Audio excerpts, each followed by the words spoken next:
السلام علیکم ورحمۃ اللہ وبرکاتہ۔ آج ہم بات کریں گے حج بدل کے حوالے سے اور حدیث رکھیں گے صحیح بخاری کی، اس میں 1855 کہ قبیلہ خاشم کی ایک عورت اللہ کے رسول صلی اللہ علیہ وسلم کے پاس آئی اور اس نے دریافت کیا کہ اللہ کے فریضے یعنی کہ حج نے میرے بوڑھے والد کو اس حالت میں پا لیا کہ وہ سواری پر بیٹھ بھی نہیں سکتے، یعنی کہ اس قدر وہ کمزور ہو گئے کہ وہ اب سواری پر بھی نہیں بیٹھ سکتے۔ تو پھر اس عورت نے دریافت کیا تو کیا میں ان کی طرف سے حج کر سکتی ہوں؟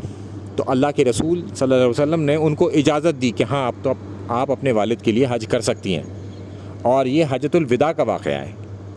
تو لہٰذا اس سے یہ رزلٹ نکالا جا سکتا ہے کہ حج بدل بھی کیا جا سکتا ہے، اور یہاں پر جو بات ہے کہ وہ اولاد نے کیا، تو موٹے موٹے طور پر یہ اخذ کیا جا سکتا ہے کہ کوئی شخص اپنے والد کا یا اپنے گھر میں کسی کا حج بدل کرنا چاہے تو وہ کر سکتا ہے، یا زیادہ زیادہ آپ یہ بھی نکال سکتے ہیں کسی اور سے بھی کروا سکتا ہے۔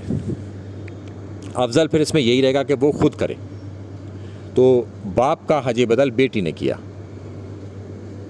السلام علیکم ورحمۃ اللہ وبرکاتہ۔